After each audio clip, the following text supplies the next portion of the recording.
ये हुजूर की महफिल है। रसूल वक़ार सल्लल्लाहु तआला अलैहि वसल्लम की महफिल को अल्लाह रब्बुल इज्जत इसकी हुर्मत बचाता है। रसूल वक़ार सल्लल्लाहु तआला अलैहि वसल्लम की महफिलों के साथ खिलवाड़ अगर आप करेंगे तो ये आपकी कमजोरी की अलामत है। मगर जिन लोगों के दिलो दिमाग में मुस्तफ़ा जान रहमत सल्लल्लाहु तआला अलैहि वसल्लम की महफिल की हुर्मत होती है। ये तलबा जब आए थे मदरसे में, इनका सीना मुकम्मल खाली था। जिस तरह से खेत में जब कोई अनाज नहीं बोया जाता है, वो खेत खाली होती है, उसमें घास फूस कोई भी चीज उग जाया करती है, धतूरा भी उग जाया करता है। मगर जब उस घास की तरबियत अच्छी होती है, उस खेत की, उस पर हल जोत कर उसमें दाने बोए जाते हैं, जैसा दाना बोया जाता है वैसा दरख्त निकल करके बाहर आता है। ये खाली सीना जब इनकी तरबियत हुई तो अल्हम्दुलिल्लाह अब ये सीना इस काबिल हुआ है कि लोग अब इसे देख करके सलाम करेंगे, लोग अब इसको देख करके मुसाफा करने की तमन्ना करेंगे, क्योंकि अब इनके सीने में मुस्तफ़ा जान रहमत सल्लल्लाहु तआला अलैहि वसल्लम का इल्म आ गया। रसूल वक़ार सल्लल्लाहु तआला अलैहि वसल्लम ने, नबी कौनैन सल्लल्लाहु तआला अलैहि वसल्लम ने जिस इल्म की शमा को रोशन फरमाया था, मदीने की टूटी चटाई पर बैठकर मुस्तफ़ा जान रहमत इरशाद फरमाते हैं, तलबुल इल्मी फरीदतुन अला कुल्ली मुस्लिमिन व मुस्लिमा, search for knowledge is necessary, is essential for every Muslim male and Muslim female. इल्म दीन हासिल करना हर मुसलमान मर्द और औरत पर फर्ज है। मुस्तफ़ा इरशाद फरमाते हैं, उतलुबुल इल्म वलो कान बिस्सीन, seek the knowledge even going to China, seek the knowledge even it be in China. Mustafa इरशाद फरमाते हैं, इल्म हासिल करो अगरचे तुम्हें चीन जाना पड़े, इल्म दीन हासिल करो अगरचे तुम्हें चीन की मसाफत झेलनी पड़े। पहली बात तो जिन लोगों ने इल्म को दो हिस्सों में बांटा है, मैं उस तकसीम के खिलाफ हूँ। अगर कोई ये कहता है कि ये इल्म दीनी है, वो इल्म दुनियावी है, तो मैं इस तकसीम के खिलाफ हूँ। इल्म को इस हिसाब से बांटना चाहिए कि ये इल्म नाफे है, वो इल्म गैर नाफे है। अगर कोई डॉक्टर हॉस्पिटल चलाता है, क्लिनिक चलाता है और रोजाना किसी 5 गरीब का इलाज करता है फ्री ऑफ कॉस्ट, बगैर किसी फीस लिए हुए, किसी 5 पेशेंट को देखता है, तो फिर उसका ये इल्म हासिल करना इल्म नाफे हुआ। अगर कोई इंजीनियर किसी मकान का नक्शा बनाता है, अगर वो 5 किसी गरीब आदमी का मकान का नक्शा बनाया या किसी मस्जिद के मकान का नक्शा बनाया, इस ख्याल में कि ये गरीब आदमी है, ये पैसा नहीं दे पाएगा, ये मस्जिद का नक्शा है, इससे पैसे नहीं लेंगे, तो फिर उसका ये इंजीनियर बनना, उसका ये इल्म नाफे है।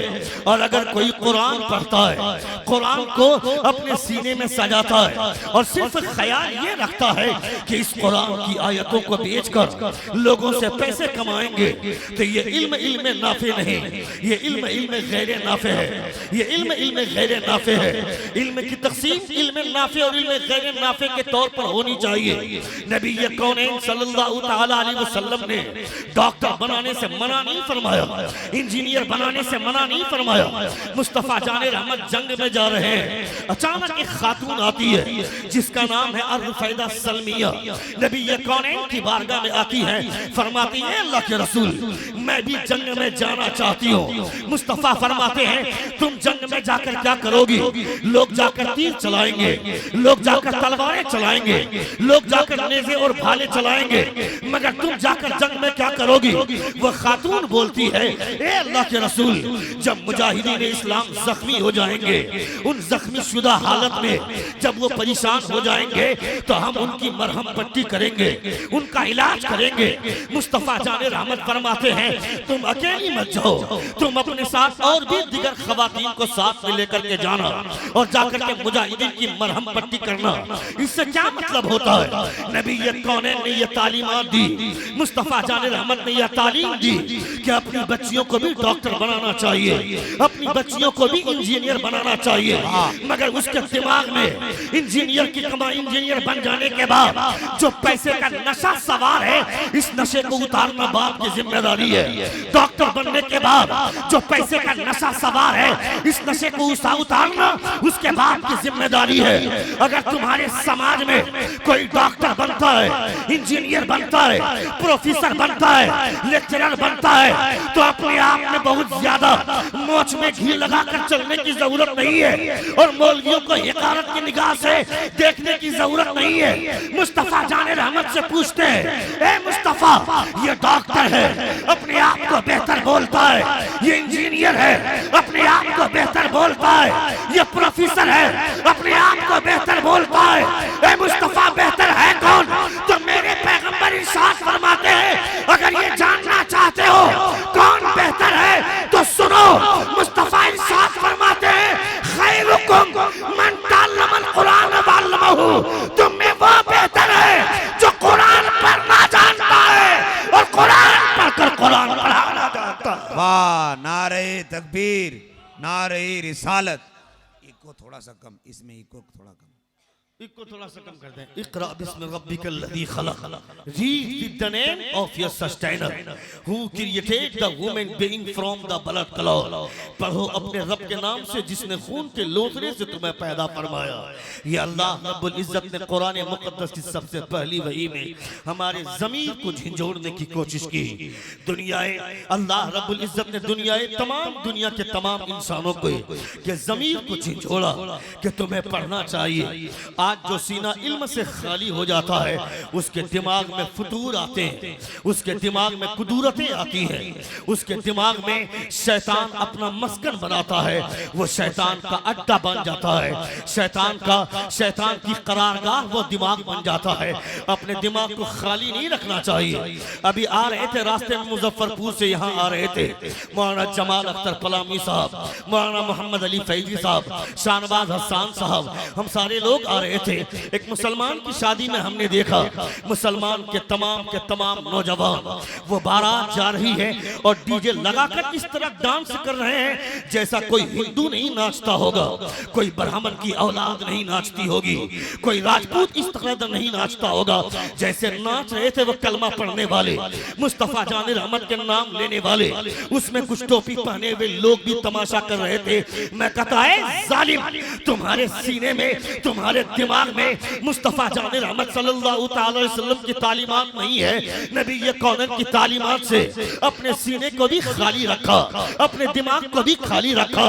ये शादी मुस्तफा जाने रहमत सल्लल्लाहु अलैहि वसल्लम के की सुन्नत है, निकाह करना हुजूर की सुन्नत है, मगर हुजूर की सुन्नतों के साथ जो तुमने खिलवाड़ करना शुरू किया है, डीजे लगाकर नाचना, अपने नौजवान बच्चों को नचाना और तमाम औरतें खड़ी होकर के वो ड्रामा देख रही है, वो तमाशा देख रही है, किसी को एहसास तक नहीं है। जब ऐसे दूल्हे के बाप से कहा जाता है कि क्यों डीजे ला रहे हो, तो वो बेवकूफ आदमी बोलता है कि मौलाना साहब, मैंने अपने बेटे को मना कर दिया था कि डीजे नहीं लाना है, मगर उसके 5-10 दोस्त आ गए और उसके दोस्त आकर कहने लगे, चाचा जान परेशान मत होइए, डीजे का पैसा आपको नहीं लगेगा, 5-5 हजार रुपया हम लोग मिला रहे हैं और हम लोग पैसे मिला करके डीजे ले आएंगे, इसलिए आपको पैसा नहीं लगेगा, आप परेशान मत होइए। मौलाना साहब, मैंने अपने साफ तौर पर मना कर दिया था, मगर उसके दोस्तों ने पैसा उठा करके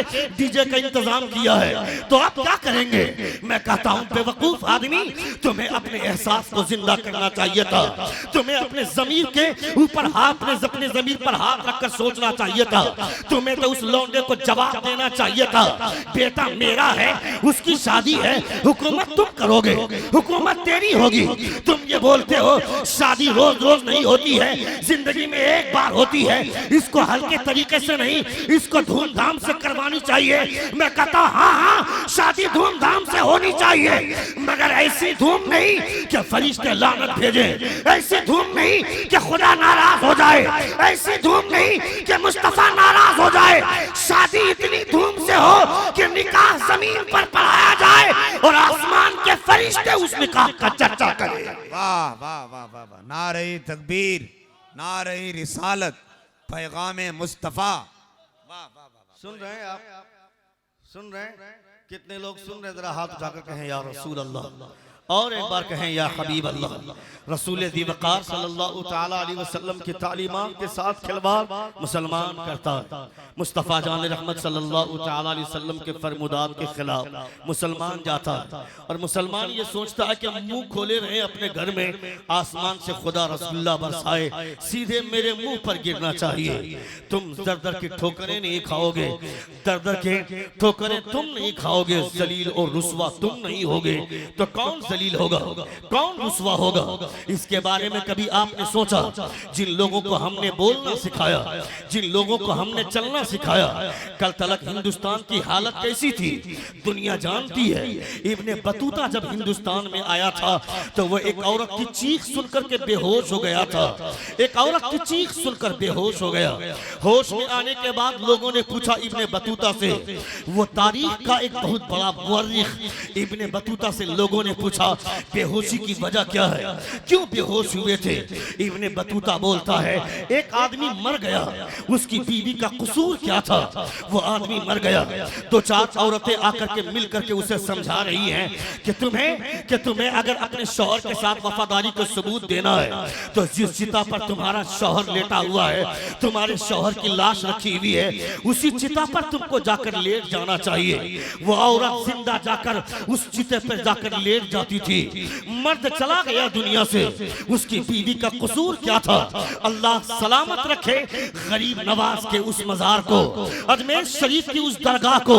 हजरत ख्वाजा गरीब नवाज जब मदीने से नबी कौनैन की तालीमात की खुशबू लेकर के आए तो मुस्तफ़ा जान रहमत की तालीमात को आम किया ख्वाजा गरीब नवाज ने। हुजूर ख्वाजा गरीब नवाज फरमाते हैं जितना मर्द को अपनी जिंदगी जीने का हक है उतने ही हक है उस औरत को भी। मर्द अगर दुनिया से चला गया तो उस औरत का इसमें कोई हाथ नहीं है, औरत का कोई कसूर नहीं है। अल्लाह फरमाता है वयसअलूनका अनिर रूह कुल रूह मिन अमरि रब्बी। अगर सवाल करते हैं लोग रूह के बारे में तो ये कह दो कि अल्लाह रब्बुल इज्जत का हुक्म है। जब तक अल्लाह रब्बुल इज्जत का हुक्म होता है ये रूह बॉडी में रहती है, जब अल्लाह का हुक्म होता है ये रूह बॉडी से निकल जाती है। मुस्तफ़ा जान रहमत की तालीमात को ख्वाजा गरीब नवाज ने आम किया, नबी कौनैन सल्लल्लाहु अलैहि वसल्लम की तालीमात को गरीब नवाज ने आम किया। मुसलमानों के आवारा मुसलमानों के आवारा छोकरे शादी ब्याह के मौके से डांस करते हैं, ड्रामा बाजी करते हैं और इस तरह का तूफान मचाते हैं। मैं कहता हूँ दुनिया में हर आदमी को एहसास हो गया, एक हिंदू को एहसास हो गया कि मैं हिंदू हूँ, एक क्रिश्चियन को क्रिश्चियन होने का एहसास हो गया, सिख को सिख होने का एहसास हो गया। मगर मुसलमानों के आवारा बच्चे पबजी और फ्री फायर जैसे गेम में लगे हुए हैं। हमारा बच्चा व्हाट्सएप चलाएगा, हमारा बच्चा ट्विटर चलाएगा, हमारा बच्चा सोशल मीडिया में अपने आप को एक्टिव रखेगा। चड्डी पहन कर नहाते हुए सेल्फी लिया, फेसबुक में पोस्ट कर दिया। होटल में नाश्ता कर रहा है, नाश्ता करते करते सेल्फी लिया, फेसबुक में पोस्ट कर दिया। इसीलिए दुनिया में आए थे क्या? अल्लाह रब्बुल इज्जत ने इसीलिए पैदा किया था क्या? तुमको कभी एहसास नहीं होता है खुदा ने तुमको पैदा क्यों किया? अगर माइक्रोफोन में बोला जाता है, अगर आदमी स्पीकर के सामने मुंह फाड़ कर बोलेगा, लोग कहेंगे मौलाना तुमको बोलने की समझ में नहीं आती है, तुमको बात समझ में नहीं आती है। बोलने के लिए माइक्रोफोन है, उसकी आवाज उस आवाज को स्पीकर तक पहुंचाने के लिए एम्पलीफायर की मशीन है। हर किसी को बनाया गया अलग अलग मकसद से। कप में चाय पीते हैं लोग, अगर कप में आदमी पानी पिएगा, गिलास में पानी पीता है, अगर गिलास में आदमी चाय पीने लगेगा। प्लेट बनाई गई है ताकि उसमें खाना खाए, अगर प्लेट में चाय पीने लगेगा। आदमी ने टोपी बनाया ताकि उससे सर पे पानी जाए, मगर टोपी आदमी पाँव में रखेगा। पाँव में चप्पल पहनने के लिए चप्पल बनाई गई है, अगर चप्पल को आदमी सर में रखेगा लोग कहेंगे मौलाना पागल हो गए हो। चप्पल को बनाया गया पाँव में पहनने के लिए, टोपी बनाई गई है सर में पहनने के लिए, माइक्रोफोन बोलने के लिए, प्लेट खाना खाने के लिए। हाँ हाँ तुम्हारी बात समझ में आती है, दुनिया की तमाम चीजें बनाई गई हैं, तुम्हें उसका मकसद समझ में आता है। प्लेट किस लिए बनी है, माइक्रोफोन किस लिए बना है, स्पीकर किस लिए बना है, चाकू किस लिए बना है, यह सब तुमको मालूम है, मगर खुदा ने तुम्हें किस लिए बनाया है इसके बारे में कौन जानेगा? ये तुम्हारी जरूरत की चीजें हैं। चलो खुदा से पूछते हैं तो अल्लाह फरमाता है वमा खलक़तुल जिन्ना वल इंसा इल्ला लियअबुदून। हमने इंसान और जिन्नात को अगर पैदा किया है पैदा किया। हाय हाय हाय, जिंदाबाद, माशाअल्लाह, अपनी इबादत में। वाह वाह वाह वाह वाह वाह, बहुत अच्छे, बहुत अच्छे, वाह वाह वाह, क्या कहने। वमा खलक़तुल जिन्न वल इंसा इल्ला लियअबुदून, हमने जिन्नात और इंसान को पैदा किया है तो सिर्फ इबादत के लिए। अल्लाह रब्बुल इज्जत इरशाद फरमाता है, वलक़द ज़रअना लिजहन्नम कसीरम मिनल जिन्नि वल इंस लहुम क़ुलूबुन ला यफ़क़हून बिहा व लहुम अयुनुन ला युबसिरून बिहा व लहुम आज़ानुन ला यस्मऊन बिहा उलाइका कल अनआम। अल्लाह फरमाता है, many human being and jinn we have created will go to the hell. They have hearts but they do not understand therewith. They have eyes but they do not see therewith. They have ear but they do not hear therewith. They are like a cattle. अगर मैं तुम्हें बेवकूफ कहता हूँ तो तुमको लगता है कि मौलाना की जबान खराब है। अगर मैं तुम्हें जालिम कहता हूँ तुमको लगता है कि मौलाना की जबान खराब है। चाय की दुकान पर बोलोगे मौलाना को बोलने की तमीज नहीं है। मगर खुदा ने ऐसे लोगों को जो अपने दिल का सही इस्तेमाल नहीं करता है, जो अपने कान का सही इस्तेमाल नहीं करता है, जो अपनी आंख का सही इस्तेमाल नहीं करता है, खुदा ने ऐसे लोगों को जानवर कहा है। They are like a cattle, वो लोग जानवर की तरह हैं। अगर तुम्हें अपनी पैदाइश का मकसद समझ में नहीं आता है, अगर तुम्हें अपनी पैदाइश का मकसद समझ में नहीं आता है, इसका मतलब है कि तुमने अपनी जिंदगी में कभी गौर व फिक्र ही नहीं किया है, कभी तुमने एहसास ही नहीं किया है। नबी कौनैन सल्लल्लाहु तआला अलैहि वसल्लम की तालीम सुन रहे हैं आप? सुन रहे हैं? कितने लोग सुन रहे? जरा हाथ उठाकर कहें या रसूल अल्लाह, और एक बार कहें या हबीब अल्लाह। अल्लाह रब्बुल इज्जत का लाख लाख शुक्र एहसान है। ये मदरसे की दस्तार बंदी का जलसा है। इस दस्तार बंदी के जलसे में इतनी धूमधाम मनाने से इस जलसे को करने की क्या जरूरत है? क्या जरूरत है इतने खूबसूरत तरीके से डेकोरेशन करने की? क्या जरूरत है इतने शानदार तरीके से सजाने की? इतने सारे उलमा को बुलाकर, इतने पैसे खर्च करके, इतने लोगों को बुला करके इतनी धूमधाम से हुजूर की महफिल सजाने का क्या मतलब है? चार लोगों को बुलाकर भी अगर इन लोगों के सर पे दस्तार दे दी जाती तो इन लोगों का इल्म नहीं घटता। इन बच्चों का इतनी धूमधाम से जलसा करने के पीछे जो मकसद है, जो राज है, इसके पीछे जो हिकमत है,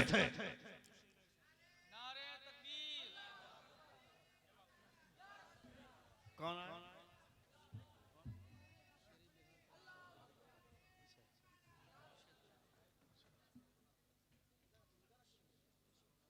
हुजूर शहजादे शेर बिहार तशरीफ ला रहे हैं। तशरीफ रखें आप हज़रात।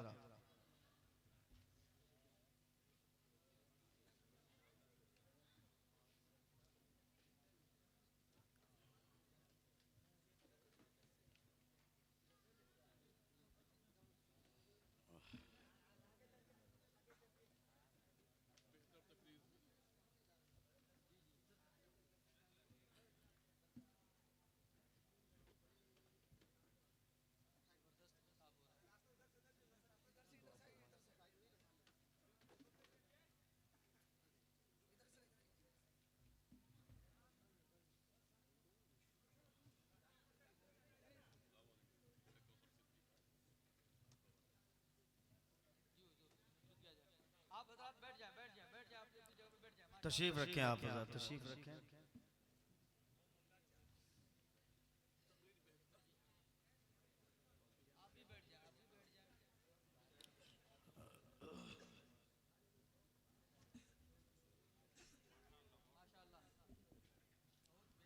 तशरीफ रखें। बहुत अच्छे लोग हैं, बहुत अच्छा मजमा है, बहुत अच्छा सुन रहे हैं आप। अल्हम्दुलिल्लाह हुजूर शहजादे शेर बिहार तशरीफ ला रहे हैं। आप हजरात देख रहे हैं हजरत के रुख ज़ेबा का दीदार फरमा रहे हैं। अल्लाह रब्बुल इज़्ज़त ऐसे बुजुर्ग सिफत शख्सियतों को अल्लाह रब्बुल इज़्ज़त सलामत रखे हमारे और आपके दरमियान में। तावीज़ की सूरत में अल्लाह रब्बुल इज़्ज़त हम तमामों के बीच में ऐसी शख्सियतों को सलामत रखे। अभी कुछ ही देर बाद हुजूर पीर तरीक़त रहबर राह शरीयत शहजादे बिरादर ताजुश शरिया हज़रतुल अल्लामा मौलाना इमरान रज़ा खान साहब क़िबला उर्फ़ सुन्नानी मियाँ भी तशरीफ़ लाने वाले हैं। खबर मिली कि हजरत किसी अलग रास्ते की तरफ चले गए थे, चूंकि नया ड्राइवर, नई मालूमात।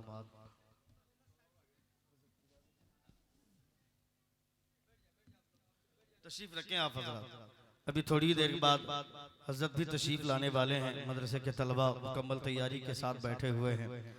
अल्लाह रब्बुल इज़्ज़त का बेपनाह शुक्र एहसान है कि हम लोग इस वक्त मुस्तफ़ा जान रहमत सल्लल्लाहु ताला अलैहि वसल्लम की महफिल में हाजिर हैं। नबी कौनैन सल्लल्लाहु ताला अलैहि वसल्लम की महफिल में बैठना हर किसी के मुक़द्दर में नहीं होता है, हर किसी को नसीब नहीं होता है। वही लोग नबी कौनैन सल्लल्लाहु ताला अलैहि वसल्लम की महफिलों में बैठते हैं जिनको नबी कौनैन सल्लल्लाहु ताला अलैहि वसल्लम बैठाना पसंद फरमाते हैं। रसूल ज़िबकार सल्लल्लाहु ताला अलैहि वसल्लम की महफिल है। इस महफिल में आप बैठे हुए हैं, बैठकर अपने उलमा के चेहरे को देख रहे हैं, फ़कीर की गुफ्तगू मुलाहिदा फरमा रहे हैं, नबी कौनैन सल्लल्लाहु ताला अलैहि वसल्लम की तालीमात सुन रहे हैं। एकदम बिल्कुल इत्मीनान का माहौल बनाएं।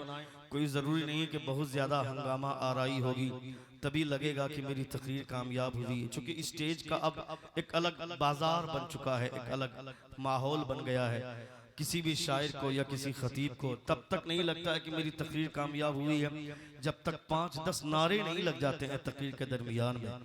वो हंगामा आराई का माहौल चूंकि बना हुआ है, इसलिए लोग इसी से लगाव रखते हैं, इसी की तमन्ना करते हैं।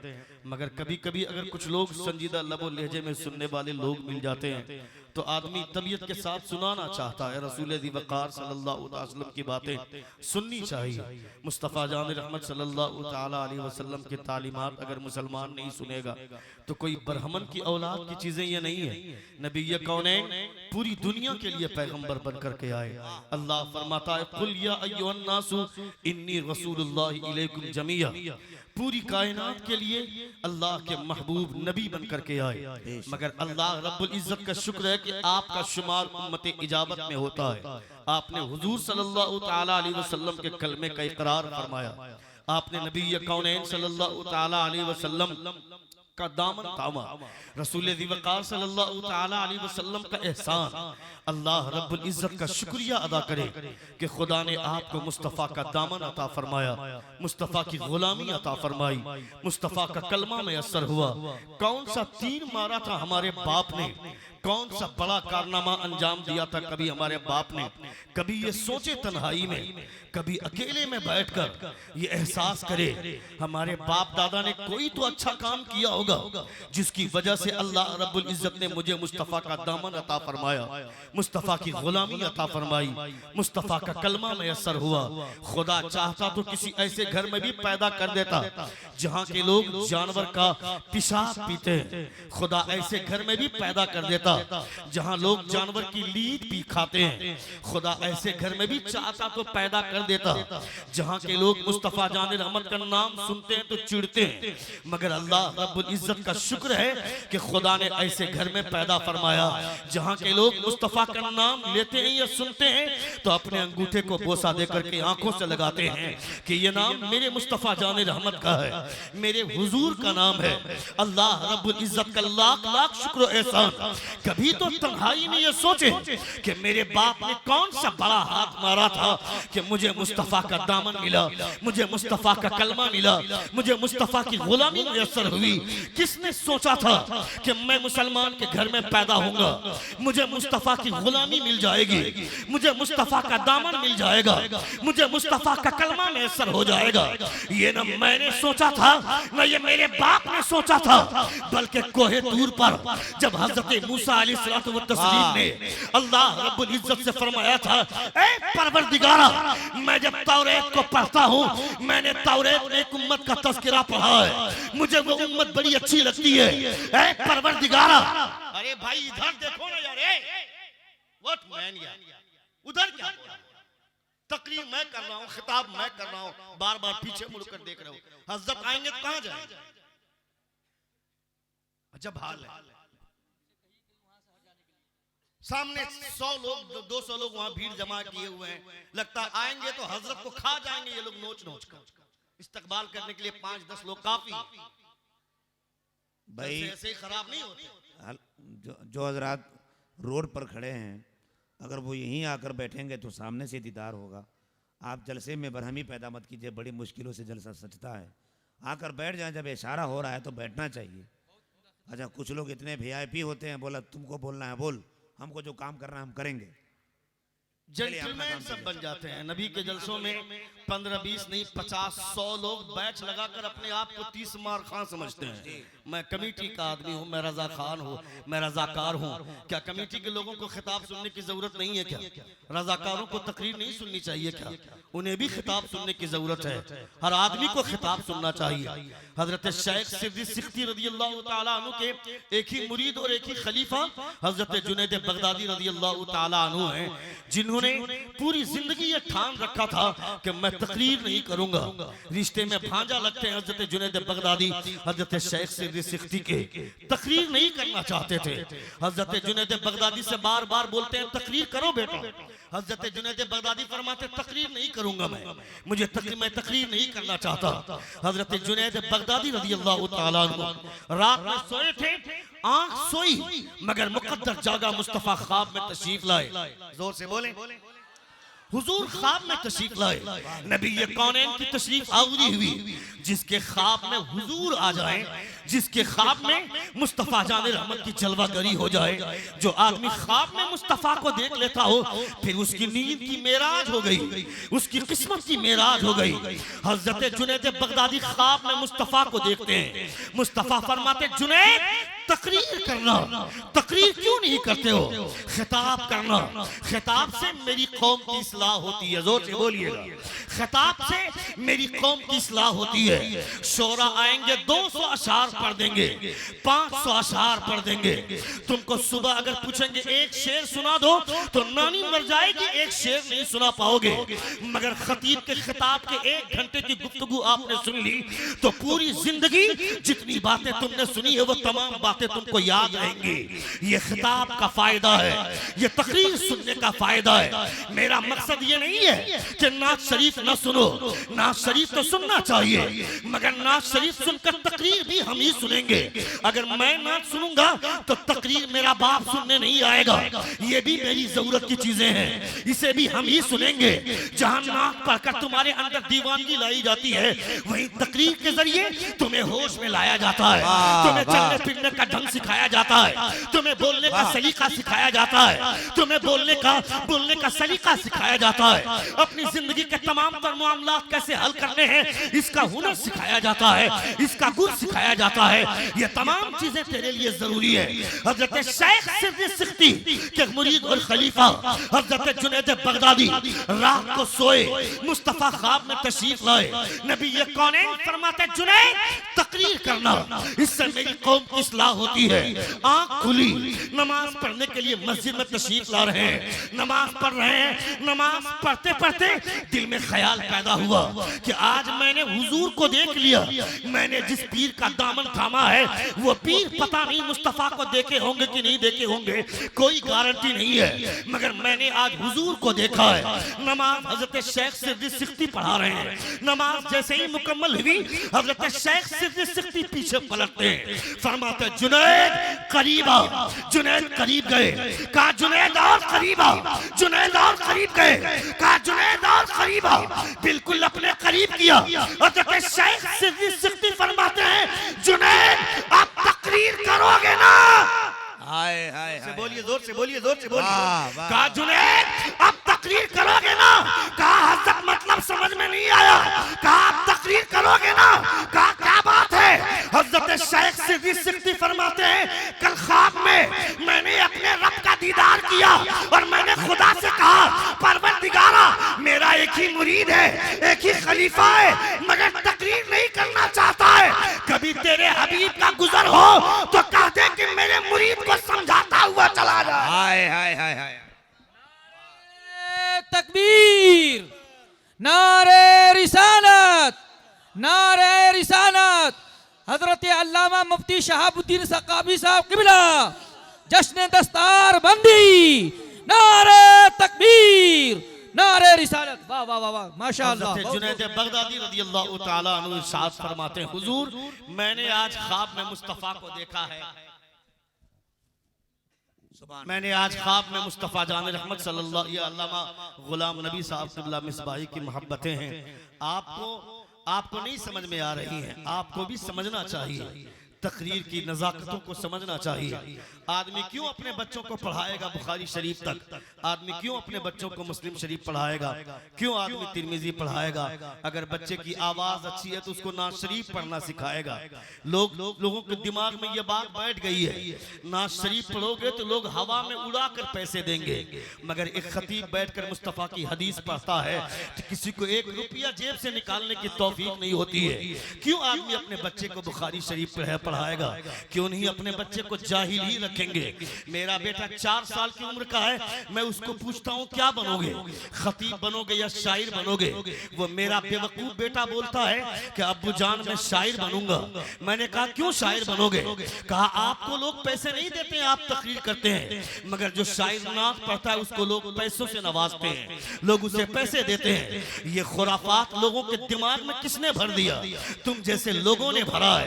एक खतीब बैठ करके खिताब करता है। देखिए हुजूर शहजादे मन्नानी मियां तशरीफ ला रहे हैं। अल्लाह रब्बुल इज्जत नारे तकबीर, नारे रिसालत, खानदाने आला हजरत, खानवादे आला हजरत, शहजाद खाने आला हजरत, शहजादे हुजूर मन्नानी मियां किबला, अल्लामा इमरान रजा खान साहब किबला, सिमनानी मियां साहब किबला। नारे तकबीर। आने दीजिए, बाद में मुसाफा का वक्त मिलेगा, आने दीजिए, हजरत को परेशान न करें। बाद में इंशाअल्लाह मौका मिलेगा, आप मोहब्बत से अपनी अपनी कुर्सियां लेकर जिनको जो जहां जगह मिले बैठ जाएं। बड़ी खूबसूरत और बहुत अजीम वक्त है। इस वक्त शहजादे हुजूर मन्नान रजा खान साहब किबला दामद बरकात मुलालिया की जलवागरी हो रही है। बड़ा अजीम समा है। आला हजरत के घर के आंगन का गुलाब हुजूर पीरे तरीकत अल्लामा सिमनानी मियां किबला मेंबर शरीफ पर तशरीफ ला रहे हैं। पूरी कमेटी की तरफ से इस्तकबाल करता हूँ। आना तेरा मुबारक। तशरीफ लाने वाले खुश हो रहे हैं, सारे जलसा कराने वाले। नारे तकबीर, नारे रिसालत, खान वादे आला हजरत। माशाअल्लाह, माशाअल्लाह।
बैठ जाएं जो लोग खड़े हैं भैया, आप तो बैठ जाओ।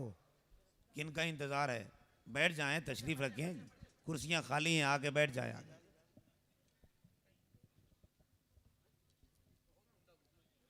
माशाअल्लाह, तशरीफ रखें, आप हजरत तशरीफ रखें।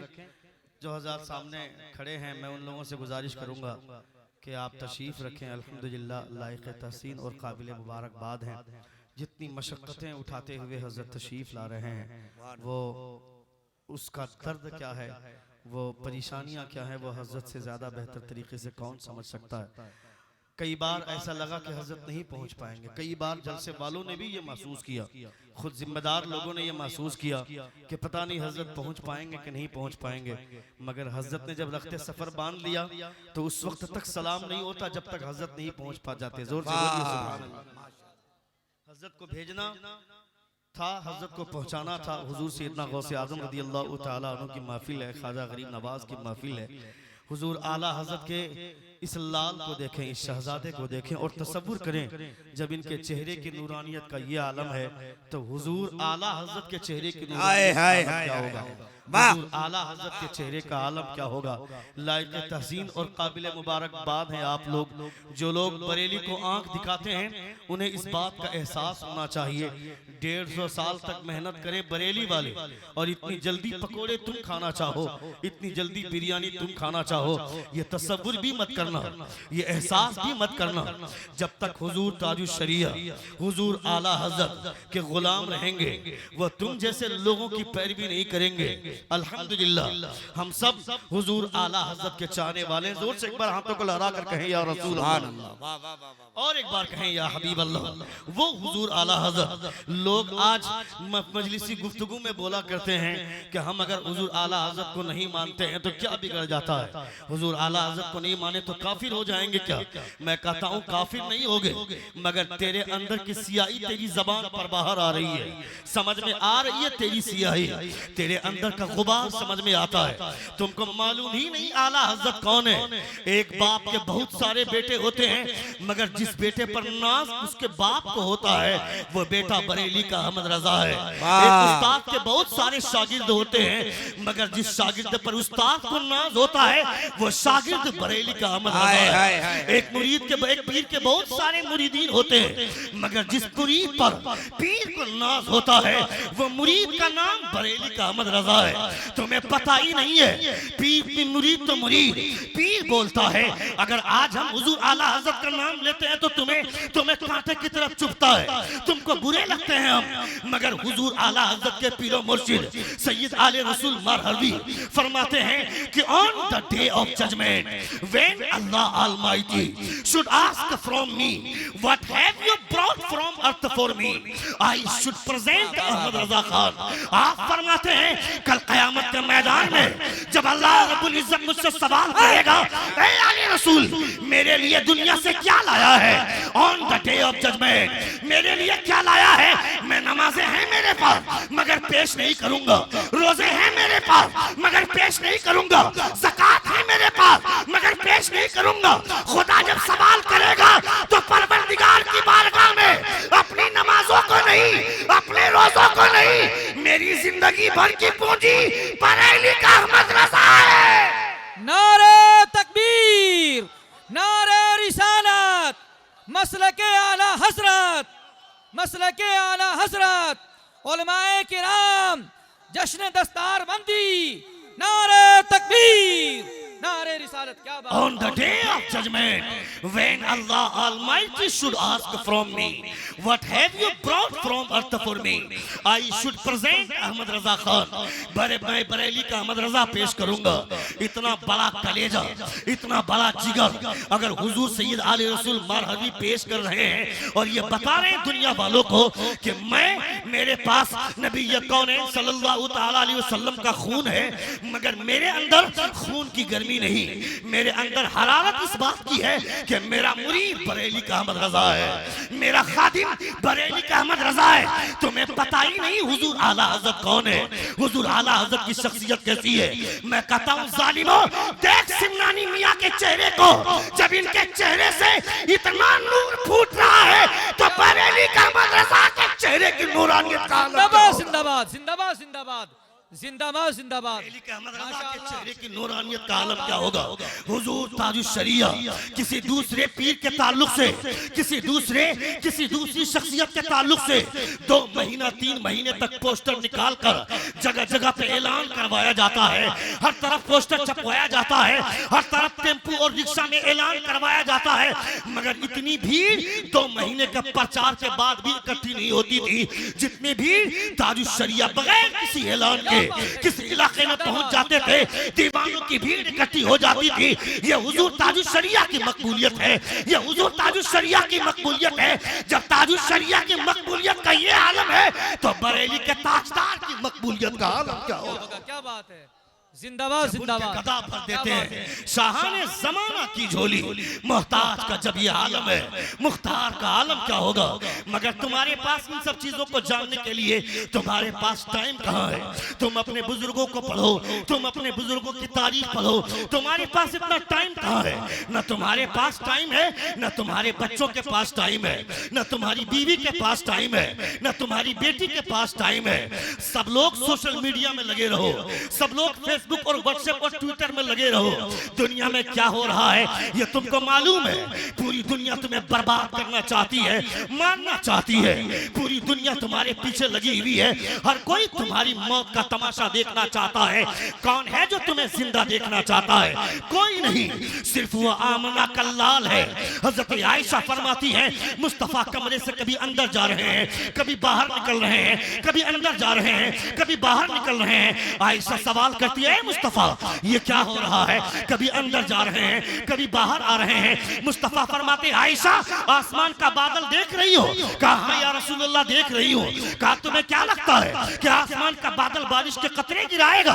नबी ये कौनन की बीवी फरमाती है हाँ या रसूलुल्लाह बादल तो आता ही इसलिए है कि बारिश के कतरे लाए। नबी ये कौनन फरमाते आयशा जब कौमे आद पर अजाब आया था, कौमे समूद पर अजाब आया था, उस वक्त ऐसे ही आसमान पे बादल मंडलाया था।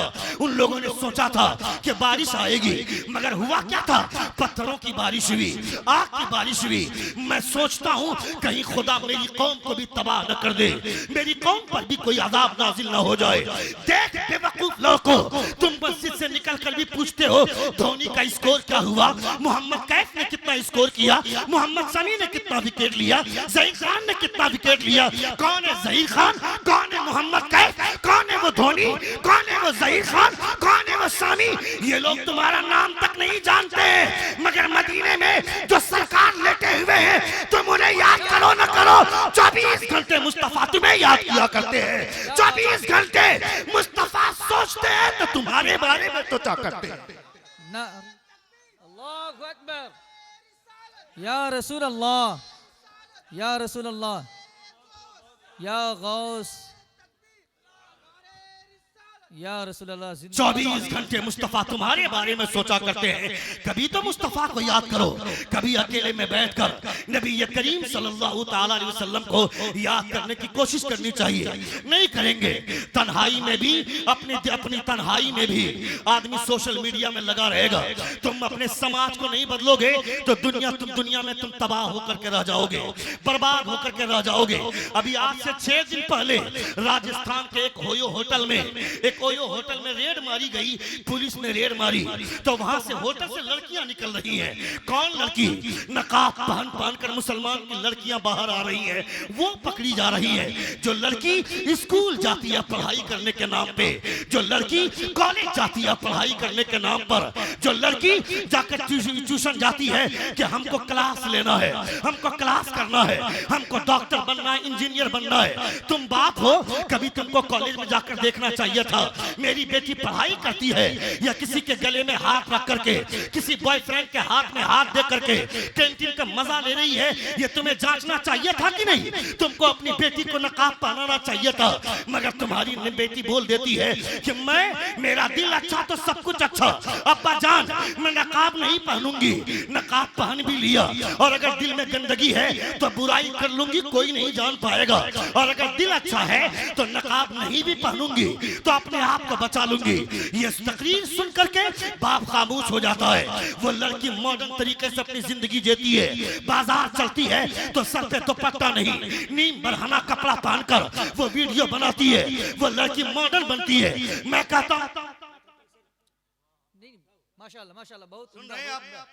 कितने लोग सुन रहे? हाथ उठाकर कहें या रसूल अल्लाह, और एक बार कहें या हबीब अल्लाह। लड़कियां अपने आप को मॉडर्न समझती है। बहुत ज्यादा मॉडर्न बनने की तुमको जरूरत नहीं है, बहुत ज्यादा मॉडर्न मत बनो।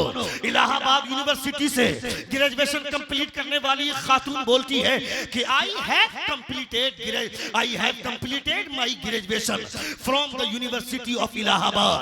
आई am aware of the modernisation of the women, but I have not forget my custom, my culture, my system. my tradition and my values, and most of all I never ever forget that I am Indian Muslim woman. वो बोलती है कि मैं दुनिया की आजादी को जानती हूँ, औरतों की आजादी को महसूस करती हूँ। इलाहाबाद से यूनिवर्सिटी से ग्रेजुएशन कंप्लीट की, मगर दुनिया में जो आजादी का माहौल है, इस आजादी के माहौल में रहने के बावजूद मैं अपना कल्चर नहीं भूलती, मैं अपना सिस्टम नहीं भूलती, मैं अपनी तहजीब नहीं भूलती। औरत चाहे जितनी भी मॉडर्न हो जाए, औरत औरत ही रहेगी, औरत औरत औरत ही रहेगी। वो भी किसी मर्द को ब्याह कर नहीं लाएगी, उसे भी कोई ना कोई मर्द ब्याह कर लेकर के जाएगा। उसके चाहे जितनी भी मॉडर्न हो जाए, उसके कपड़ों की वजह से उसके जिस्म की बनावट नहीं बदलेगी, उसके जिस्म की हैयत नहीं बदलेगी, वो औरत औरत ही रहेगी। जितना भी मॉडर्न हो जाए, ये दुनिया वाले तुम्हें आजादी के नाम पर अपनी शहवत का खिलौना, ख्वाहिशात नफसानी मिटाने का जरिया तो समझ सकते हैं, मगर दुनिया में इज्जत आज भी उसी औरत की होती है जिसकी आंख में हया होती है, जिसकी आंख में लाज होती है, जिसके अंदर शर्म होती है, जिसके अंदर गैरत होती है। और हयादारी का मुकम्मल नमूना देखना हो तो किसी और को मत देखो, मुस्तफा की बेटी फातिमा को देखो।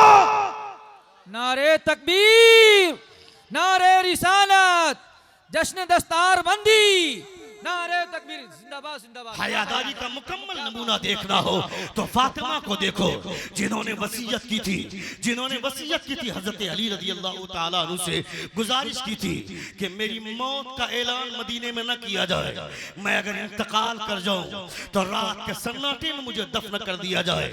मेरी बेटियों को यह तहजीब कौन देगा, हमारे समाज को यह तालीमात कौन देगा? हमने अपने बच्चों को पढ़ाया भी नहीं। मेरा बेटा डॉक्टर बनेगा, मेरा बेटा इंजीनियर बनेगा, मेरा बेटा प्रोफेसर बनेगा, ये सोच करके सदर भी अपने बेटे को मदरसे में नहीं पढ़ाता है, मदरसे का सेक्रेटरी भी अपने बच्चे को मदरसे में नहीं पढ़ाता है, मदरसे का खजांची भी अपने बच्चे को मदरसे में नहीं पढ़ाता है। ये सोचता है कि मदरसे का सदर अपने बच्चे को मदरसे में नहीं पढ़ाता है, ये सोचकर कि अगर पढ़ाएंगे तो यह बच्चा सुबह से शाम तक हाथ में पारा लेकर कुरान खानी करता हुआ जगह जगह घूमेगा फिरेगा। इसकी हैसियत क्या है? मेरा बेटा डॉक्टर बनेगा, मेरा बेटा इंजीनियर बनेगा। मैं कहता हूं बेवकूफ, तेरा बेटा डॉक्टर बन जाएगा, थोड़ी तरक्की कर लेगा, टू व्हीलर ले लेगा, और थोड़ी तरक्की करेगा 4 व्हीलर कार ले लेगा, और थोड़ी तरक्की कर लेगा महंगी कार ले लेगा, BMW या मर्सिडीज कारें ले लेगा, और थोड़ी तरक्की कर लेगा बसें खरीदेगा, थोड़ी सी और तरक्की करेगा तेरा बेटा हवाई जहाज पे चलेगा। इससे ज्यादा तरक्की क्या होगी? मगर मदरसे में पढ़ने वाला कोई तालिबे इल्म जब चलता है तो हवाई जहाज पर नहीं, बुलबुले सिदरा अपने पैरों को बिछा दिया करते हैं। मदरसे के तलबा हवाई जहाज पर पाँव नहीं रखते, मगर बुलबुले सिदरा के पैरों पर पाँव रखकर चला करते हैं। नारे तकबीर, नारे रिसालत, उलमाए किराम, मसलके आला हजरत, जश्न दस्तार बंदी, नारे तकबीर, नारे रिसालत, जिंदाबाद जिंदाबाद। बच्चों को पढ़ाना चाहिए, अपने बच्चों को डॉक्टर बनाने से पहले उसे दीन की तालीमात देनी चाहिए। तुम अपने बच्चों को पढ़ाओगे नहीं, लिखाओगे नहीं, तो तुम्हारा बेटा सियासत की दुनिया में भी अगर आना चाहेगा तो कैसे आएगा? तुम्हारा बेटा पंचर बनाएगा, तुम्हारा बेटा स्कूल में तुम्हारा बेटा जाकर के गाड़ी रिपेयरिंग करना सीखेगा। ये सब करके तुमने अपने बच्चे को जाहिल रख दिया। कोई जरूरी नहीं कि हर बच्चा आलिम दीन बन जाए, कोई जरूरी नहीं गांव का हर आदमी हाफिज कुरान बन जाए, ये भी कोई जरूरी नहीं है कि हर आदमी मुफ्ती बन जाए, मगर आदमी चाह ले तो हर आदमी मसलके आला हज़रत का सिपाही बन सकता है, हर आदमी मुस्तफा जाने रहमत का वफादार बन सकता है, हर आदमी नबी कौनैन का पैरोकार बन सकता है। मैं कहता हूं तुम अगर अपने बच्चों को पढ़ा लिखा कर भेजोगे, अभी मेरिट लिस्ट निकली जो एसडीओ के रैंक पर झारखंड में जो रिजल्ट बाहर आया है, उसमें एसडीओ के रैंक पर 32 मुसलमानों की बहाली हुई है। इसका फायदा तुमको समझ में आ रहा है? तुमको किसने कहा? तेरे हाथ में पावर नहीं है, तेरे हाथ में ताकत नहीं है। ये जो इल्म का पावर होता है, ये जो एजुकेशन का पावर होता है, ये दुनिया में कुर्सी पे बैठने वाले लोग हार सकते हैं, मगर एजुकेशन के पावर को कभी हार नहीं मिलती है। जिंदाबाद बोले, जोर से जिंदाबाद बोले, जोर से बोले। एक बार जोर से अपने दोनों हाथों का फिजा में लहराकर कहें या रसूल अल्लाह, और एक बार कहें या हबीब अल्लाह। पूरी दुनिया तुम्हें पागल बनाने के चक्कर में तुम्हें मार देना चाहती है, तुम्हें दुनिया बर्बाद करना चाहती है, मगर मुस्तफा जाने रहमत तुम्हारी हिफाजत करना चाहते हैं, मगर तुमने मुस्तफा ही को छोड़ दिया। नबी सल्लम की तालीमात को ही तुमने फरामोश कर दिया। ये जो पागल हो रहे हैं 10 साल में, ये लोग सोचते हैं कि मुक्त भारत, मुसलमान मुक्त भारत बनाना है हमको। इनको तो समझ में ही नहीं आता है कि मुसलमान को मार देने से इस्लाम मर जाएगा क्या, मुसलमानों को मिटा देने से इस्लाम मिट जाएगा क्या। इस्लाम की फितरत में कुदरत ने लचक दी है, जितना ही दबाओगे उतना ही ये उभरेगा। इस्लाम तेरी नब्ज में डूबेगी हश्र तक, तेरी रगों में खून है रवा चार यार का, कि तुम दुनिया के तमाम मुसलमानों को मार दो मगर मेरा खुदा बाकी रहेगा, खुदा का दीन बाकी रहेगा। इन्ना नहनु नज़्ज़लना ज़िक्र व इन्ना लहु लाफ़िज़ून। तुम्हें तो समझ में ही नहीं आएगा दुनिया कैसे कायम है। इस दुनिया में अल्लाह रब्बुल इज़्ज़त का दीन बाकी रहने वाला है, मगर तुम सिर्फ जलसों में बैठ करके नारा लगाओगे। जलसों में बैठ कर नारा लगाना अलग बात होती है, मगर अपने भांजे को मैदान में कटवा कर, अपने भतीजे को कटवा कर, अपने भाई की लाश तड़पते हुए देखकर इस्लाम जिंदाबाद का नारा लगाना अलग बात होती है। तुम मेरे पास तो बनी बनाई बिरयानी आ गई है, तुम बनी बनाई बिरयानी खा रहे हो। मेरा बाप अब्दुल जब्बार था, मेरा नाम अब्दुल गफूर पड़ गया। मेरे बाप का नाम अब्दुल रहीम था, मेरा नाम अब्दुल रहमान पड़ गया। मेरा बेटा खड़ा खड़ा कुत्तों की तरह पेशाब करता है, मेरा बेटा जुआ के अड्डों पे बैठता है, मेरा बेटा ताश के पत्ते बिखेरता है, मेरा बेटा पबजी खेलता है, मेरा बेटा कैरम बोर्ड खेलता है। तो जलील तुम नहीं होगे तो कौन होगा। यहाँ बैठकर खोखले नारे, यहाँ बैठकर झूठे नारे, मगर जब पूछा जाता है इस्लाम की तालीमात है क्या तुम्हारे पास। एक सहाबी रसूल खाना खाने के लिए बैठे हुए हैं, कद्दू शरीफ का सालन बना हुआ है, कद्दू खा रहे हैं, तेजी के साथ जबान चला रहे हैं, कद्दू खा रहे हैं। खाते खाते आपने कहा मुझे कद्दू बहुत पसंद है, इसलिए कि हुजूर को ये सब्जी बहुत ज्यादा पसंद थी। जोर से बोलिए सुभान अल्लाह। मुझे कद्दू शरीफ बहुत ज्यादा पसंद है, इसलिए कि ये सब्जी हुजूर को बहुत ज्यादा पसंद थी। उनका बेटा बोलता है मगर मुझे कद्दू पसंद नहीं है। इतना सुनना था, तलवार लेकर अपने बेटे को दौड़ाने लगे। वह सहाबी रसूल तलवार लेकर दौड़ने लगे, बेटा हाथ नहीं लगा। पूरी जिंदगी अपने बेटे का चेहरा नहीं देखा, पूरी जिंदगी अपने बेटे से बात नहीं की। जब इस दुनिया से जाने लगे, जाकनी का आलम है, नज़ा की हालत है, बेटा आकर के सामने खड़ा है। बेटे ने कहा अब्बा जान अब तो दुनिया से जा रहे हैं, अब तो मेरा चेहरा देखकर दो जुमला बात कर लीजिए। बाप बोलता है तेरा चेहरा देख करके जाऊंगा तो मुस्तफा का चेहरा कैसे देखूंगा, मैं तुझसे बात कर लूंगा तो मुस्तफा से कैसे बात कर लूंगा। जालिमों, बैठ करके झूठे नारे लगाना यह आसान काम है। तुम्हें तुम्हारा बेटा खड़ा होकर पेशाब करता है, तुम्हें फिर भी प्यार आता है। तुम्हारा बेटा रात में यूट्यूब में गंदी फिल्में देखता है, फिर भी तुम्हें बेटे से प्यार है।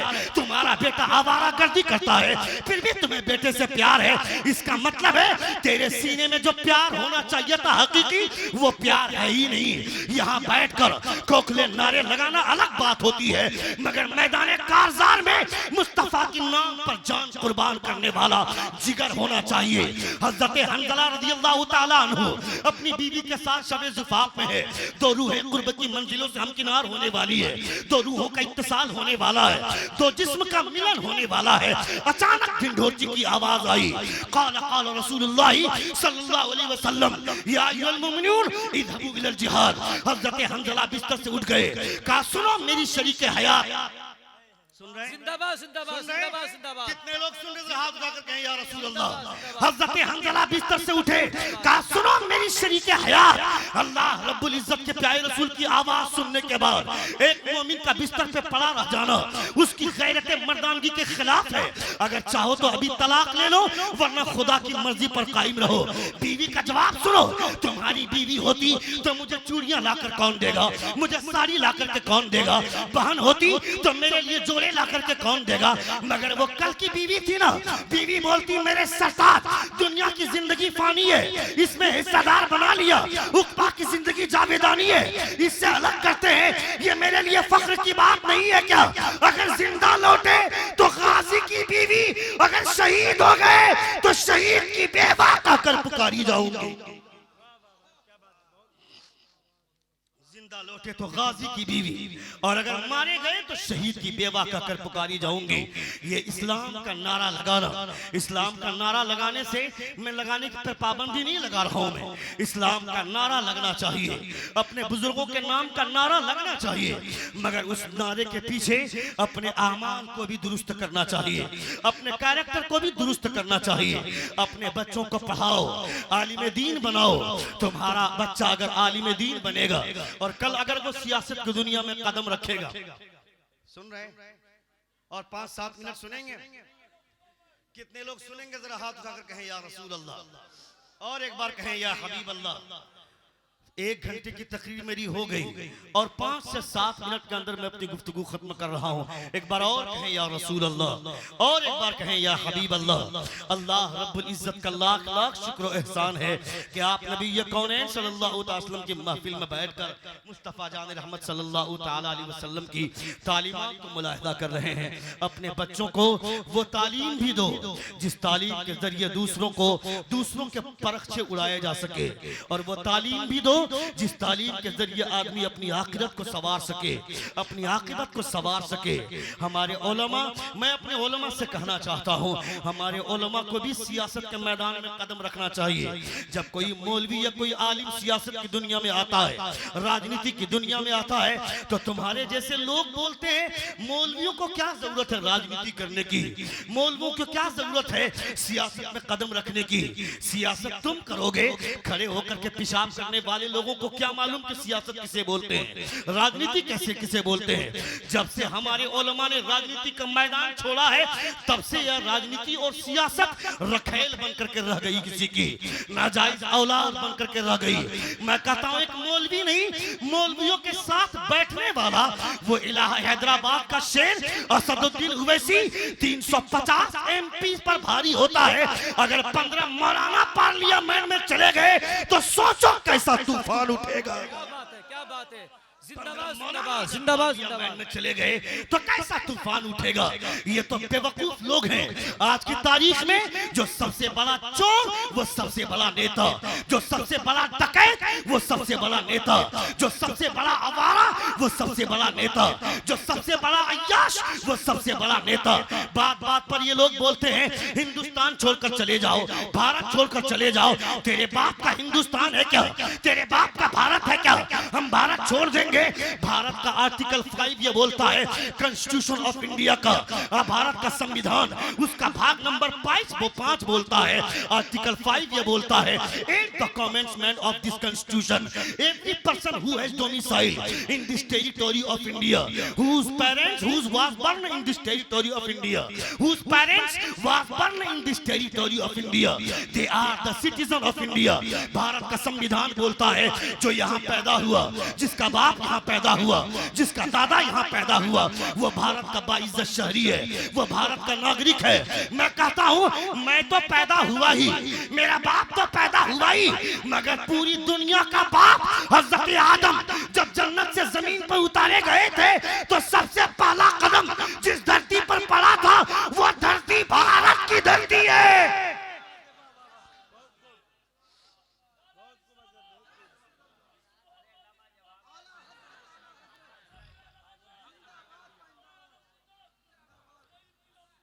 मेरी वफाओं का मुझसे सबूत मत मांगो, वतन से प्यार का जज्बा तो मेरे दीन में है, अटूट रिश्ता है मेरा वतन की मिट्टी से, मेरे बुजुर्गों की खुशबू इसी जमीन में है। ये हमारा हिंदुस्तान है, ये हमारा भारत है।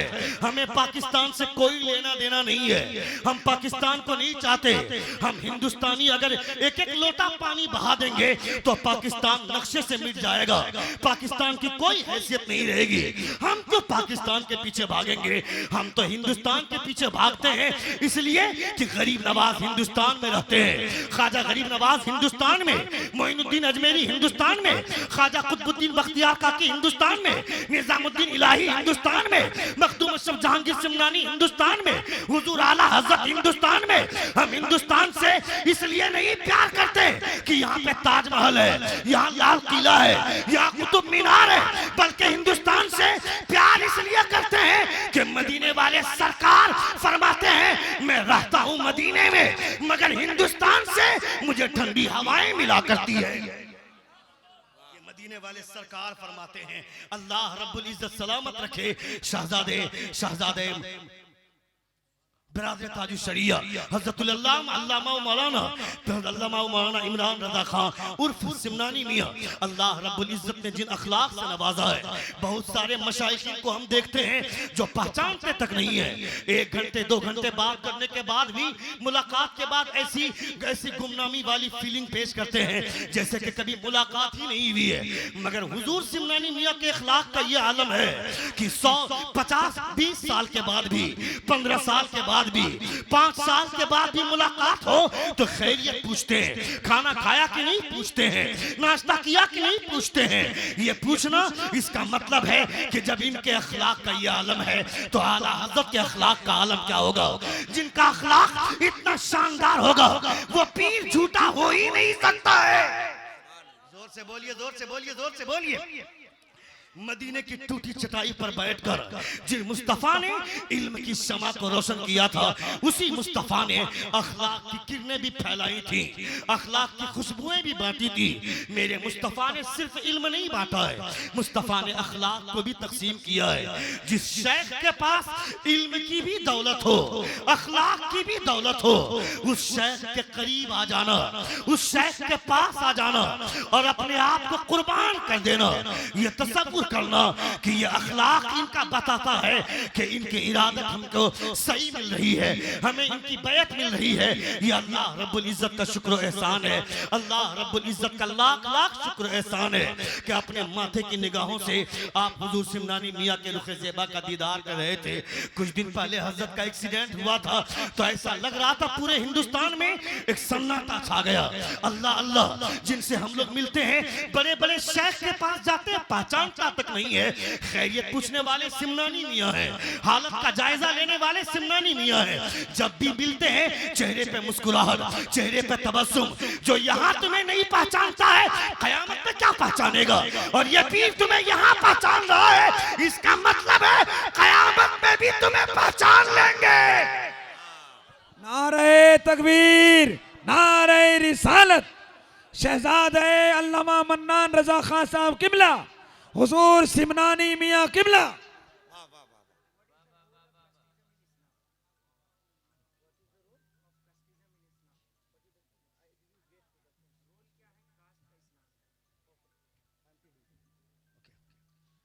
एक बार जोर से कहें या रसूल अल्लाह, और एक बार कहें या हबीब अल्लाह। अल्लाह रब्बुल इज्जत का लाख लाख शुक्र एहसान है कि नबी ये कौनैन सल्लल्लाहु तआला अलैहि वसल्लम की महफिल में बैठे हैं। अभी आप भाई साहब ने पूछा कि कास्ट का रोल क्या है इस्लाम में। इस्लाम में जो बिरादरी है, इस्लाम में जो कास्ट है, इस कास्ट का कोई वैल्यू नहीं है, इस कास्ट की कोई अहमियत नहीं है। कुरान मुकद्दस की आयत कहती है, इन्न अक्रमकुम इंदल्लाहि अतकाकुम। अगर तुम इस बुनियाद पर अपने आप को बेहतर समझते हो कि मेरा रंग गोरा है, उसको हकीर समझते हो कि उसका रंग काला है, मैं शेख हूँ, वो पठान है, वो खान है, वो अंसारी है, वो जुलाहा है, वो सैयद है। नबी कौनैन सल्लल्लाहु तआला अलैहि वसल्लम के खानदान के अलावा नबी कौनैन सल्लल्लाहु तआला अलैहि वसल्लम को जो नस्बियत मिली है, मुस्तफ़ा जान रहमत सल्लल्लाहु अलैहि वसल्लम की औलादों को जो सियादत का मकाम मिला है, ये मकाम सबसे अफजल है, ये मकाम सबसे ऊंचा है। मगर नबी कौनैन सल्लल्लाहु तआला अलैहि वसल्लम फरमाते हैं, कुल्लुकुम बनी आदम व आदम मिन तुराब। तुम में का हर आदमी आदम की औलाद है और आदम मिट्टी से पैदा किए गए हैं। जब मिट्टी से पैदा किए गए, इसका मतलब है बहुत ज्यादा अकड़ने की जरूरत नहीं है, बहुत ज्यादा अपने आप में गुरूर करने की जरूरत नहीं है।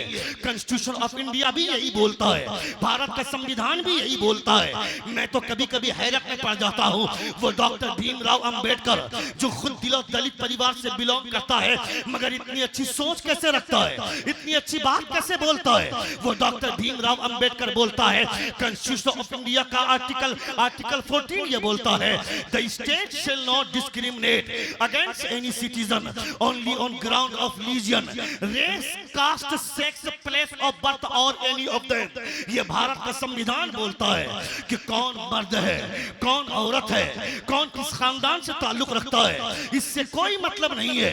भारत के संविधान की नजर में एक डीएम के बेटे को जितना पावर है उतना ही पावर एक हल जोतने वाले मजदूर के बेटे का है। एक एमपी के बेटे को जितना पावर है उतना ही पावर रिक्शा चलाने वाले आदमी का बेटा है, उतना ही पावर टोटो चलाने वाले का बेटा है, उसको भी उतना ही पावर है। मैं कहता हूं भारत का कॉन्स्टिट्यूशन, भारत के संविधान का आर्टिकल 15 ये बोलता है, आर्टिकल 15 ये बोलता है the state shall not deny any person equality before the law और equal protection of the law within the territory of India. Bharat का संविधान बोलता है भारत की नजर में सब एक हैं, भारत की नजर में सब बराबर हैं। इसका मतलब है डॉक्टर भीमराव अंबेडकर ने जरूर आमना के लाल का कैरेक्टर पढ़ा होगा, मुस्तफा जाने रहमत का संविधान पढ़ा होगा। मुस्तफा का संविधान इस बात की अहमियत बताते हुए नबी ये कौनैन ये बताते हैं तुम में का हर आदमी बराबरी का दर्जा रखता है, चाहे वो कोई भी हो। इसका एहसास अल्लामा इकबाल फरमाते हैं कि आ गया है लड़ाई में अगर वक्त नमाज, किबला रूहों के जमी बोल सभी कौमे हिजाज एक ही सफ में खड़े हो गए महमूद आयाज, न कोई बंदा रहा न कोई बंदा नवाज। भाई वाह, लाजवाब, जिंदाबाद। क्या कहने, क्या कहने। ये इस्लाम की तालीमात है, ये मेरे पैगंबर की तालीमात है। मेरे पैगंबर की तालीमात कभी ऊंच नीच को नहीं दिखाती है। मेरे पैगंबर की तालीमात ये एहसास दिलाती है कि तुम आदम की औलाद हो, आदम की औलाद होने की हैसियत से तुम सब बराबर हो, मगर खुदा के करीब होने के लिए, अल्लाह रब्बुल इज्जत का कुर्ब पाने के लिए इन्न अकरमकुम इंदल्लाहि अतकाकुम, जिसके सीने में तकवा जिसमें याद पे होगा, जिसके सीने में तकवा जिस क्वालिटी का होगा उसी एतबार से अल्लाह रब्बुल इज्जत की मकबूलियत मिलेगी, अल्लाह रब्बुल इज्जत का कुर्ब हासिल होगा। नबी कौनैन सल्लल्लाहु अलैहि वसल्लम ने हजरत सिद्दीक़ अकबर को जो इतना बड़ा मकाम अता फरमाया है, अंसारी होने की बुनियाद पर, अंसारी होने की बुनियाद पर या शेख होने की बुनियाद पर, पठान होने की बुनियाद पर नहीं, नहीं। हजरत सिद्दीक़ अकबर का जो कलेजा था ये कलेजा किसी के पास नहीं था। हजरत सिद्दीक़ अकबर रज़ियल्लाहु ताला अन्हु का जो एहसास था ये एहसास किसी के पास नहीं था। नबी कौनैन सल्लल्लाहु अलैहि वसल्लम हिजरत के रात को निकले हैं, सिद्दीक़ अकबर रास्ते में मिले हैं। अचानक मुस्तफा ने कहा सिद्दीक़ अकबर चलो चलते हैं। उमर फारूक सोचते हैं मुझे साथ लेकर नहीं गए, उस्मान गनी सोचते हैं नबी मुझे साथ लेकर के नहीं गए, सारे सहाबा सोचते हैं मुझे साथ लेकर क्यों नहीं गए मुस्तफा। सिद्दीक़ अकबर को नबी कौनैन फरमाते हैं नबी सिद्दीक़ तुम कैसे रात में जागे हुए थे, मैं तुझे लेकर के जाने लगा। सिद्दीक फरमाते हैं ए अल्लाह के रसूल, जिस दिन आपने कहा था मुझे हिजरत करनी होगी उस दिन से एक रात भी मैं सोया नहीं हूँ, मैं दरवाजे पे इंतजार करता था कब मुस्तफा निकलेंगे, मुझे साथ चलना होगा। सिद्दीक अकबर का इश्क दुनिया के तमाम सहाबा का इश्क एक तरफ और सिद्दीक अकबर का इश्क एक तरफ। जोर से बोलिए, जोर से बोलिए, जोर से बोलिए। नबी कौनैन सल्लल्लाहु ताला अलैहि वसल्लम की तालीमात, constitution of India is the best among all constitution of the world. World के तमाम संविधानों में सबसे अच्छा संविधान भारत का संविधान है। मगर एक मोमिन होने के नाते तुम्हें यह फख्र से बोलना चाहिए कि मीसाक़े मदीना से बेहतर, constitution of our prophet Mustafa जान रहमत के संविधान से बेहतर दुनिया का कोई संविधान नहीं है, दुनिया का कोई कानून नहीं है। एक झलक पेश करता हूं, तकरीर खत्म कर रहा हूं। एक बार जोर से कहें या रसूल अल्लाह। हजरत उमर फारूक, ये हिंदुस्तान है ना, हिंदुस्तान के संविधान पर लोगों को बहुत ज्यादा नाज है, हमें भी नाज है भारत के कॉन्स्टिट्यूशन पर। जितना उन्हें नाज है उतना हमें भी नाज है। मगर यहाँ अदालतें बिकती हैं, यहाँ वकील बिकता है, यहाँ जज बिकता है। हजरत उमर फारूक रज़ियल्लाहु ताला अन्हु अमीरुल मोमिनीन है। जुमे की नमाज में आने में थोड़ी ताखीर हो गई। आज तो आदमी प्रधानमंत्री के खिलाफ नहीं बोल सकता है, किसी स्टेट के सीएम के खिलाफ नहीं बोल सकता है, अपने गांव के मुखिया के खिलाफ नहीं बोल सकता है, अपने गांव के वार्ड के खिलाफ नहीं बोल सकता है। ये हालत है हिंदुस्तान की, ये हालत है भारत की। हजरत उमर फारूक जिसके नाम से रूम कांपता है, जिसके नाम से ईरान थरथराता है, वो उमर अमीरुल मोमिनीन है, दोम खलीफा है। हजरत उमर फारूक मस्जिद आ रहे हैं, हजरत अय्यूब अंसारी रज़ियल्लाहु ताला अन्हु मस्जिद के दरवाजे पर खड़े हैं। सुनिएगा, हजरत अय्यूब अंसारी दरवाजे पर खड़े हैं। 5 मिनट लेट आए उमर फारूक जैसे ही तशरीफ लाए, अबू अय्यूब अंसारी फरमाते उमर, ये मदीने वाले तेरे गुलाम नहीं है, खुदा ने तुम्हें दूसरा खलीफे का दर्जा दिया है। इसका ये मतलब नहीं है कि मदीने वालों को तुम इंतजार करवाओ।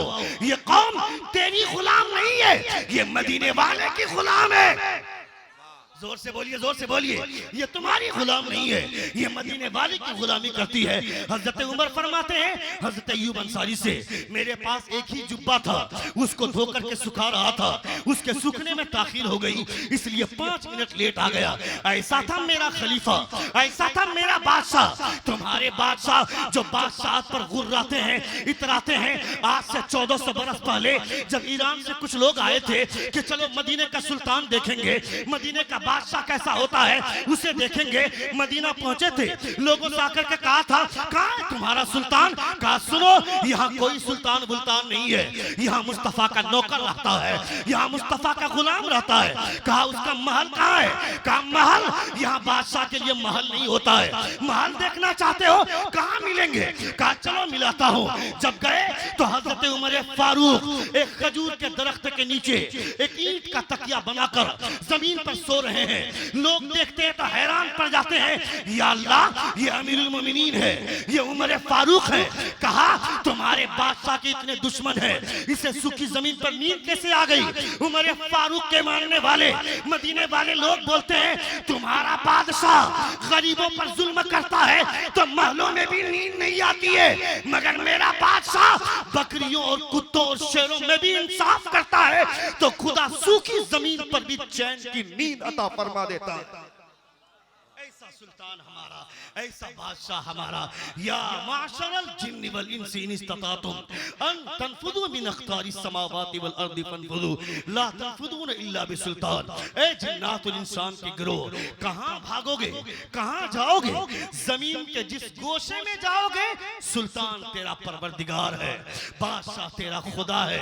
अल्लाह रब्बुल इज्जत का शुक्र एहसान आपने सुना, मैंने कहा अल्लाह रब्बुल इज्जत की बारगाह में दुआ है कि खुदा हम तमामों को नबी कौनैन की तालीमात पे अमल करने की तौफीक अता फरमाए। हमारे बोलने में या आपके सुनने में कोई गलती हुई हो, सभी हजरात हमारे साथ मिलकर बाबा से बुलंद तौबा इस्तग़फ़ार पढ़े। अस्तग़फ़िरुल्लाह रब्बी मिन कुल्लि ज़ंबिन व अतूबु इलैहि। जोर से कलमे शहादत पढ़िए, अशहदु अल्ला इलाहा इल्लल्लाह व अशहदु अन्ना मुहम्मदन अब्दुहु व रसूलुहु। अस्सलामु अलैकुम व रहमतुल्लाहि व बरकातुहू।